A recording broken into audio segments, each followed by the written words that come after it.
এটাতে একান্ত আভ্যন্তরীণ গোপন কথা। হযরত ফাতেমা লজ্জায় মাথা লুকিয়ে ঘুমটা মুড়িতে বসে রয়েছে। আব্বা এতদিন পর কি জিজ্ঞাসা করলেন?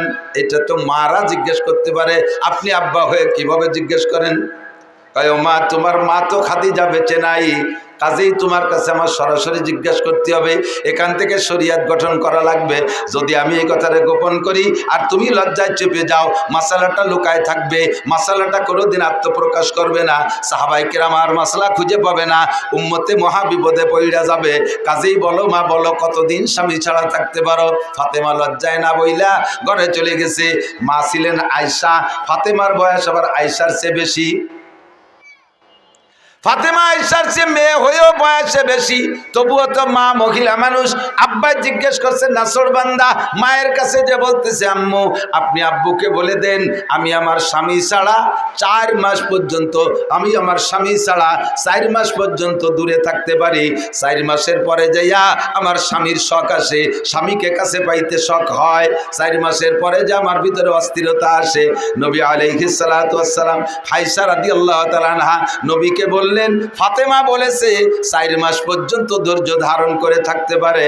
বাস নবী আলাইহিস সালাতু ওয়াস সালাম সাহাবায়ে কেরামদের জন্য বাইরে দূরে চাকরির জন্য সর্বোচ্চ টাইম 4 মাস ধার্য করলেন। 4 মাস শেষ হওয়ার আগে আগেই যে যত দূরে থাকুক তারে ছুটি দিয়ে বাড়ি পাঠাইতে হবে।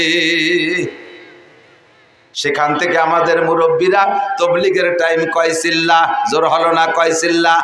আর একটু বলেন কয় চিল্লা? 3 চিল্লায় কয় মাস? 3 চিল্লায় কয় মাস?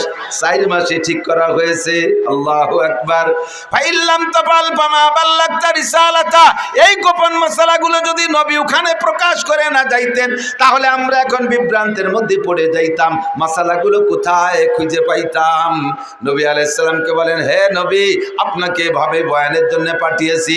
ইয়া আইয়ুহার রাসূল, ইয়া আইয়ুহান নাবিয়্যু, হে আমার প্রিয় নবী, ইন্না আরসালনাকা, নিশ্চয় আমি আপনাকে প্রেরণ করেছি শাহিদা ওয়া মুবাশশিরা ওয়া নাযীরা ওয়া দাইয়ান ইলাল্লাহি বিইذনিহি ওয়া সিরাজাম মুনীরা। একটু জোরে বলি আল্লাহু আকবার। হে নবী, আপনাকে দুনিয়ায় পাঠিয়েছি উম্মতের মধ্যে অনেক কাজ দিয়ে। তার ভিতরে এই আয়াতের ভিতরে 5টা গুণের কথা আছে, 6টা গুণের কথা আছে। 1 নম্বরে ইয়া আইয়ুহান নবী, আপনাকে নবী হিসেবে পাঠিয়েছি। নবী হওয়ার পরে আপনার কাজ হলো আপনাকে প্রেরণ করেছি শাহিদান, খেয়াল শাহিদান, উম্মতের পক্ষে বিপক্ষে কিয়ামতের মাঠে সত্য সাক্ষ্যদাতা হিসেবে আপনি যেভাবে সাক্ষ্য দিবেন আমি কিয়ামতের ময়দানে ওইভাবে বিচার করব। আপনি যার পক্ষে বলবেন ওরে আমি ছেড়ে দেব, আপনি যার বিপক্ষে বলবেন তাকে আমি ধরে ফেলবো। নবী আলাইহিস সালাম সাক্ষী দিলে বা না দিলে উম্মতে কে কোথায় কি করে, বান্দারা কে কোথায় কি করে আল্লাহ দেখে কি দেখে না? যুবক বলো, দেখে কি দেখে না? তুমি পাট বাগানে যে গাঁজা কিনা বেচা করো, এদিক পাট হয় না? এমনি সময় পাট কাটা হয়ে যাওয়ার পরে মাঠঘাট খোলা হয়ে যায়, এই সময় গাঁজা কিনা বেচা করা ভারী কঠিন। যত পাট বড় হয় গাঁজা এবার ব্যাপারীরা তত খুশি হয়। খুব নিরাপদ জায়গা, কারণ পুলিশও জায়গা যে দায় ধরতে পারবে না, জড়ায় গড়ায় পড়ে যাবে। তুমি যে জায়গা দাঁড়াইয়া যা করো না কেন, মা ইয়ালফিযু মিন কাওলিন ইল্লা লাদাইহি রাকিবুন আতীদ, মুখ থেকে যে কথা বের করবা সে কথা ফেরেশতারা, গোয়েন্দা ফেরেশতারা কাঁধে বসে লেখে এবং সব অডিও ভিডিও করে রাখে। সাথে সাথে আমার আল্লাহ দেখে কি দেখে না?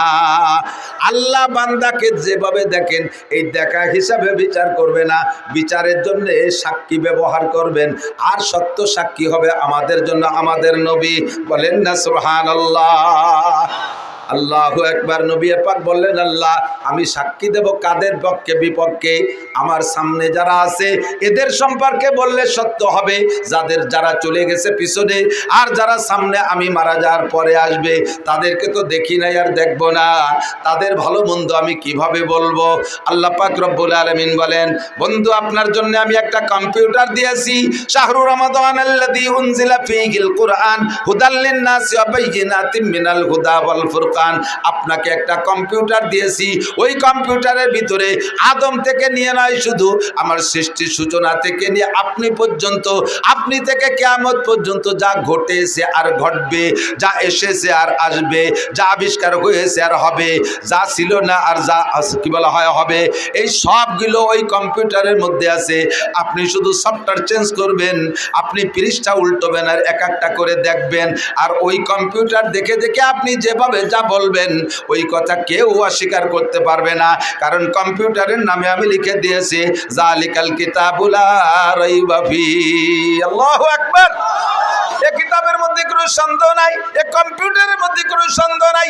ব্যক্তি জীবনের সংবিধান, পারিবারিক জীবনের সংবিধান, অর্থনৈতিক জীবনের সংবিধান, সামাজিক জীবনের সংবিধান, রাজনৈতিক জীবনের সংবিধান, আন্তর্জাতিক জীবনের সংবিধান, সম্পূর্ণ সংবিধান ওই কম্পিউটারের ভিতরে আছে। কম্পিউটার নাম হলো আল কোরআন। একটু জোরে বলেন, কি কিতাব? কম্পিউটারের নাম কি?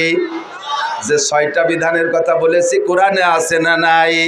হুজুর বলেন মান জাআলাল কুরআনা আমামাহু, যে ব্যক্তি কোরআনকে সামনে নিয়ে চলবে, কোরআনের ভিতরে তার সবকিছু দেখতে পারবে। কোরআন একটা আয়না, কোরআন একটা গ্লাস, কোরআন একটা কম্পিউটারের সফটওয়্যার, ওর ভিতরে তুমি দেখতে পারবা, ওর ভিতরে সব দেখতে পারবা। তোমার ব্যক্তি জীবনের প্রয়োজন সব ওর মধ্যে আছে, পারিবারিক জীবনের সব কিছু ওর মধ্যে আছে, তোমার অর্থনীতি ওর মধ্যে আছে, তোমার সমাজনীতি ওর মধ্যে আছে, তোমার রাজনীতি কোরআনের মধ্যে আছে না নাই? কথা বলেন, আছে না নাই? তোমার আন্তর্জাতিক নিয়ম কোরআনের মধ্যে আছে। কাজেই কোরআনকে সামনে নিয়ে যে ব্যক্তি চলবা, ওর চলাটা, ওর জীবন বিধান, ওর জীবন যাপন হবে আল্লাহ চাহি রব চাহি জীবন যাপন। আর যার জীবন যাপন হবে রব চাহি, নবী পাক বলেন কাদাহু ইলাল জান্নাহ, হাসরের মাঠে কোরআন খানকে আপনার সামনে ছেড়ে দেওয়া হবে, আর কোরআন আপনার হাত ধরে দেয়। আপনারা হাত ধরে বেচতে নিতে না, কোরআনে হাত ধরে বলবে চাল মাই, আমার সাথে আসেন, কাদাহু ইলাল জান্নাহ, কোরআনে হাত ধরে টানতে টানতে জান্নাতের মধ্যে পৌঁছাইয়া দিবে। বলেন সুবহানাল্লাহ। ওয়ামান জাআলাল কুরআনা খালফা যারিহি, আর যে ব্যক্তি কোরআনকে পিছিয়ে রাখবে, কোরআনের সংবিধান ভালো লাগবে না, কোরআনের আইন পছন্দ হবে না, কোরআনের আইনকে জুলুম মনে করবে, আছে না নাই? কথা বলেন। যে যেমন তার স্বভাবও, কোরআনের আইন সবার ভালো লাগার কথা না, সব জিনিস সবার ভালো লাগেও না। কথা কর না? আতর, আতর ভালো না মন্দ? আতর আপনাদের ভালো লাগে সবাই? Thank you, welcome. আতর ভালো লাগে না এরকম কোন মানুষ আছে? আছে। মেথররা আতর পছন্দ করে না। সুইপার, সুইপার ওই যে শাড়ি পায়খানা পরিষ্কার করে না, ওরা ওকে পকেটে জীবনও আতরের শিশি পাবেন না। কোদাল একখান গাড়ে, বালতি একটা হাতে, আর সাথে একটা কেরোসিনের টব, আতর নাই।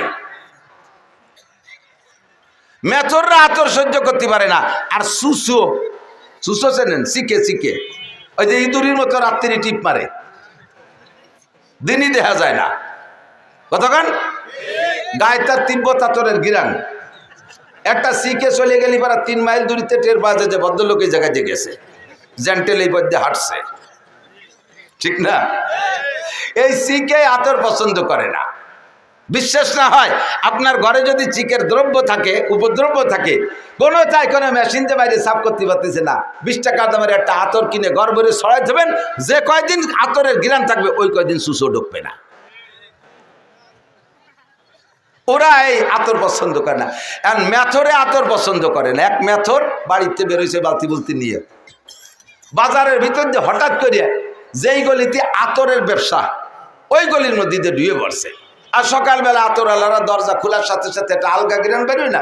তেলের দোকানের সামনে তেলের গিরান, ওষুধের দোকানের সামনে ওষুধের দোকান গিরান, জালির দোকানের সামনে মাছের গিরান, ঠিক আছে না? পোলট্রির দোকানের সামনে পোলট্রির দুর্গন্ধ, এর তো সব জায়গায় আছে। তা আতরের দোকানে যখন খুলছে, এর মধ্যে ওই ভদ্রলোক গেছে বালতি বুলতি আতে হয়ে গিয়ে আলগা গিরান নাকে আইসে মাথায় চক্কর দিয়ে পড়ে গেছে। আর আতর ব্যবসায়ীরা তো স্বাভাবিক একটু হুজুর কিলাসের বয়তে, হুজুর কাঁপতি কাঁপতি ডাক্তার কবিরাজ নিয়েছে, আল্লাহ যে বিপদ আপদ, এমনি আমাকে নামে বোমা মারার দোষ। শেষে না কলেজে এই হুজুর বোমা মারছে ভিতরে। তিনি ডাক্তার কবিরাজ নিয়ে চিকিৎসা করে সুস্থ করার চেষ্টা করতেছে, কোনোভাবে হুশ হয় না। লোকজন তো চলিয়ে আসছে, ধরো এরপরে ওর বাইরে ওর পকেটেতে মোবাইল বেরোয়, বাইরে ফোন দিছে, আপনার ভাই এরকম অজ্ঞান হয়ে পড়ে গেছে বাজারের ভিতরে, তাড়াতাড়ি আসেন। তো ভাই জিজ্ঞেস করছে পড়ছে কোথায় তাই কও, ও তো যে কোনো জায়গা পড়া লোক না। দেশের যত পচা পায়খানা আমরা ওরে যে সাফ করি, যত দুর্গন্ধ হোক, 4-5 দিনে পচা লাশ তাও ওরে দিয়ে উঠোই, পুলিশে আইসে ডোমেও হাত দেয় না, ওই উঠোই সেগুলো। ও তো যে কোনো জায়গা পড়া লোক না, হাট তো হেভি। পড়ছে কোথায়? কয় খালেক মোল্লার আতরের দোকানের সামনে। ওর ভাই কয় হ্যাঁ আমিও তাই জানি, ও যে কোনো জায়গা পড়া লোক না। এখনো কি ওখানে? বলে হ্যাঁ এখনো ওখানে। ওই জায়গার রাইখে ডাক্তার বাইটে খাইলে হুশ হবে না, ওখান থেকে সরাও। আপাতত ওই পায়খানার দ্বারে নাও, না একটা পোলট্রির দোকানের সামনে নাও, ও যা পছন্দ করে ওখানে নিলে হুশ আসবে। আর যদি পারো একটু পচা পায়খানা নাকে মাখায় দাও, তাহলে আর ডাক্তার লাগবে না। সত্যি হয়ে যাচ্ছে, সরাই পোলট্রির দোকানের সামনে নিয়ে একটু মুরগির পায়খানা মাখাই দিছে, সেই বর্ষে নিয়ামত কোন জায়গা পালিয়ে দি তোরা?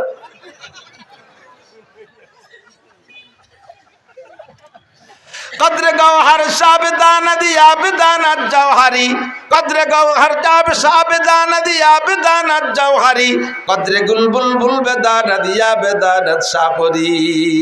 ও দোস্ত, আতরের মর্যাদা সবাই বোঝে না। মেথরে আতর পছন্দ করে না, সিকে সুসয় আতর পছন্দ করে না, কিন্তু এইগুলি কি আতর ভালো না মন্দ? মন্দ না ভালো? আল্লাহ পছন্দ করে। নবী পাক বলেন হুব্বিবা ইলাইয়া মিন দুনিয়াকুম সালাস, এই দুনিয়ার কিচ্ছু আমার ভালো লাগে না, এই দুনিয়ার কোনোটা ভালো লাগে না, মাত্র 3টে জিনিস ভালো লাগে। তার ভিতরে 1 নম্বরে আত্মীব, হুজুরকে আমার সুগন্ধি ভালো লাগে, আবার আতর ভালো লাগে। নবী পাক রাস্তা দিয়ে বিনা আতর মাখানোতেও যদি কদ্দুর হেঁটে যাইতেন, 3-4-5 মাইল দূরের থেকে সাহাবায়ে কেরাম কের কাছে জিজ্ঞাসা করা লাগতো না, এমনি টের পাইতো এই পথে হুজুর গিয়েছেন। হুজুরের লুকআপ দিয়েছিলেন বিতি বিন নাসার, বিতি বিন নাসার, খুশবু ছড়ানেওয়ালা। নবী পাক হেঁটে গেলে গায়ের থেকে একটা সুগন্ধি বের হইতো। আমার নবী যখন ঘামে যাইতেন, গাম ও আতরের চাইতে সুগন্ধি ছিল। সাহাবায়ে কেরাম গায়ের থেকে শিশি বোতল ভরে রাখতেন নবী পাকের ঘাম, আর এই বিভিন্ন মূল্যবান সময় ওই ঘামকে আতরের কাজে ব্যবহার করতেন। আতর পছন্দ করেন ফেরেশতারা, আতর সুগন্ধি পছন্দ করতেন নবী রাসূলরা।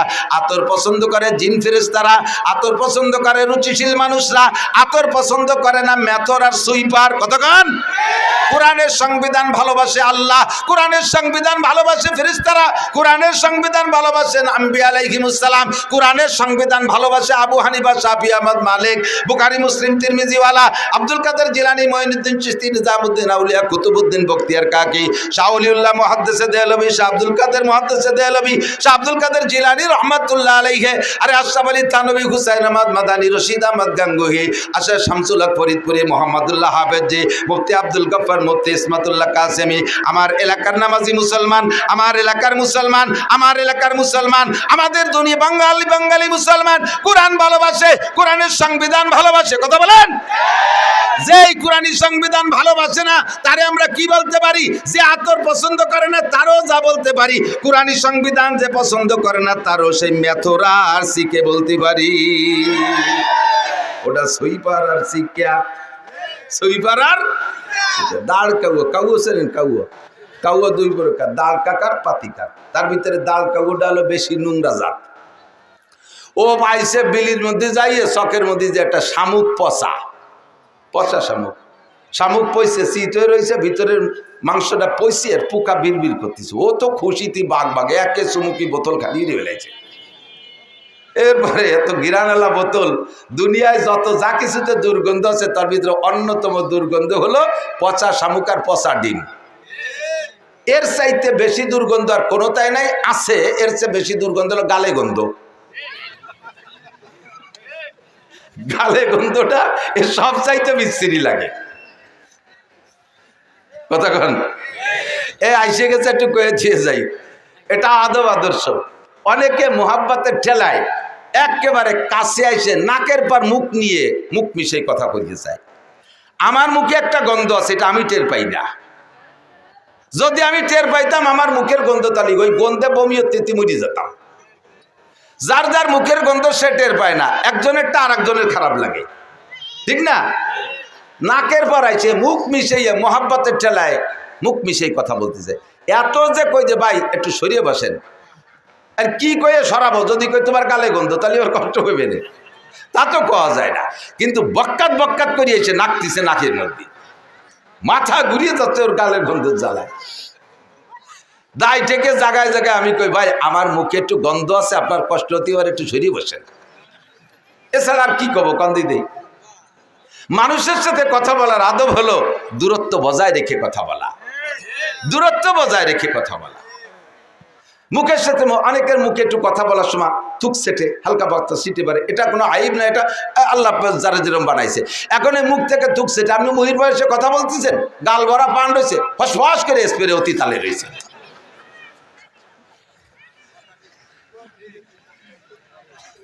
এই গালে গন্ধে জ্বালায় বাসারি কায়দা নাই। এই আমি আর লেখত ভাই দুইজনে যাচ্ছি এই ঢাকা, হাফিজুর রহমান সিদ্দিকে দাওয়াত দিয়েছে, ওর হইনি দুপুরে কানার দান। আমরা একসাথে গেছি, সে সময় ব্রিজ চালু হয়নি, ফেরিতে উঠছি। এই নগর কান্দা না সালতার কেটা যেন একজন যুবক ফেরির ওই মাথাতে আমারে দেখিয়া লোকের মধ্যে মার মার করতে করতে ছুটে চলে আইছে। আয় সেই জড়ায় ধরছে, এমন ভেবে আংটার মতো জড়াই দিকে হুজুর কান্দে দিয়েছে না, এসে দিয়েছে তা জানি না, গলা জড়াই দিয়ে ওই পাশে মুখ। সারা জীবন ধরে আপনারে দুইবার দেখছি, তার প্রথম আজকে। সারা জীবনে আমার দুইবার দেখছি, তার প্রথম বলে আইস। আইস প্রথম হলি আর দুইবার হতে আর একদিন কবে, আর একদিন আগে এক জায়গা, তো সেদিন আগে না প্রথম না আজকে প্রথম। হুজুর কুচিতি মনে নাই কি খবরটের পাইনি। এই খুশি হতে যাই ওদারে কাঁদতেছে না হাসতেছে জানি না, গাল ভরা ছিল খয়ের দিয়ে কাঁচা সুগর দিয়ে পান খাওয়া, ফস করে 12 এবার পিঠ স্প্রে হয়ে গেছে, লাল হয়ে গেছে। তোমার এত ভালো জানতে পেরেছে কিনা। পচা শামুক, পচা ডিম, গালে গন্ধ, জম্মের খুব দুর্গন্ধ, এটা খুব ঘৃণিত গন্ধ। দাঁড়কাও এবার পচা শামুকেরটা পাইয়া ভিতরে মালটুক চুমুক দেখাইয়া বোতলটারে এই শামুকটারে মুখে করে নেউড়াল দিয়ে যাইয়া দাঁড়াইছে নারকেল গাছের ডালের পর। নিচের দিক তাকায় দেখে গোলাপের বাগান, জবা ফুলের বাগান, হাসনাকিনের বাগান, রজনীগন্ধার বাগান, বিভিন্ন ফুল দিয়ে একটা পার্ক বানাইছে, একটা বাগান বানাইছে। ওর ভিতরে গোলাপের ডগায় একটা বুলবুল পাখি বসা। বুলবুল পাখিটা ফুলের মধ্যে মুখ দিয়ে মাঝে মাঝে মধু খায় আর একটু কুহু কুহু করে ডাকে। বুজুর্গানে দিন বলেন সদায়ে কুমরিয়া বাসাদ বকুকু बगोशे मंदराया दल लगो हो चमन में चू चुकर गाते हैं बुलबुल के फूलों में अल्लाह मियाँ तू ही तो है तू ही तो है तू ही तो আমরা শুনি কুহু কুহু করে ডাকে, আসলে ও কয় আল্লাহ মিয়া তু হয় তু আল্লাহ ফুলের মধ্যে তুমি, ফলের মধ্যে তুমি, মধুর মধ্যে তুমি, পানির মধ্যে তুমি, ফুলের পাপড়ির মধ্যে তুমি, তাই তোমার জিকির করি আর তোমার মধু খাই। ও তো আল্লাহর প্রেমে পড়ে গেছে ফুলের মধ্যে মুখ দিয়া, ও জিকির করে আর মধু খায়। ওর ওই অবস্থা দিকে কাউ নারকেল গাছের ডালে বসিয়া নিচের দিক তাকায় দেয় যে বুলবুল পাখিতে এই করতেছে। এবার বুলবুল পাখিরে কাউ ওই জায়গা বসে ধিক্কার দেয়, ভৎসনা দেয়, গালি দেয়, তিরস্কার করে। ও বুলবুল পাখি, তুই আমার পাখি বংশের কলঙ্ক, আমার পাখি বংশের ইজ্জত গেছে তোর নামে। জীবনে কোনোদিন একটা মারা গরু খেয়ে দেখলি না, কোনোদিন একটু পচা শামুক খেয়ে দেখলি না এতে কি স্বাদ, কোনোদিন একটা মরা মুরগি খেয়ে দেখলি না, পায়খানাতে দুটি ফোকা খেয়ে দেখলি না। সারাটা জীবন ফুলের মধ্যে মুখ দিয়ে বসে বসে জীবনটা বৃথা নষ্ট করলি। তোর কারণে আমার পাখি বংশের কেলেঙ্কারি। তোর মতো দুশ্চরিত্রের পাখি হতে পারে না। সারা জীবন ফুলের মধ্যে মুখ দিয়ে বসে রয়েছিস, কাউ জোরে গালি দেয়। বুলবুল পাখি কয় তোর মতো এরকম অকথ্য ভাষায় তো আমি বলতে পারবো না, আমি তোর আরবিতে জবাব দেই। লা তালুমনি আও ফালুমনি ইন্নামা কুলতুমা কুলতু ওয়াবি আমরুন জালাল। এ কাউয়া, তুই আমারে গালি দিস আর ভৎসনা করিস, ধিক্কার দিস আর তিরস্কার করিস, কিচ্ছু আসে যায় না। আরে তোরে জীবনে কেউ কোনোদিন ভালো হাদিয়া দেয় না। তোরে দেখলি সবাই ঢিল মারে, কাউরে কি ঢিল মারে না? তোরে দেখলি সবাই তাড়া করে, ঢিল মারে। আর আমি বুলবুল পাখি ফুলের ডগায় বসলে ক্যামেরাম্যানরা এসে ছবি তুলে নিয়ে আমারে দিয়ে একটা ক্যালেন্ডার বানায়। আরে আমারে কতজনে কতভাবে লেখে, আমার জীবন চরিত্র লেখে, আমার ইতিহাস তারা রচনা আলোচনা করে, আমারে আদর করে ফেরেশতারা, আমারে আদর করে নবী রাসূল, আমাকে আদর করে জিন ইনসান, আমাকে আদর করে উলামায়ে কিরাম, আমাকে আদর করে রুচিশীল মানুষ। আর তোরে সবাই ডিল মারে, তোর মতো কেউ আমারে গালাগালি করলে কিছু আসে যায় না। কথা বলুন ঠিক কি ঠিক না?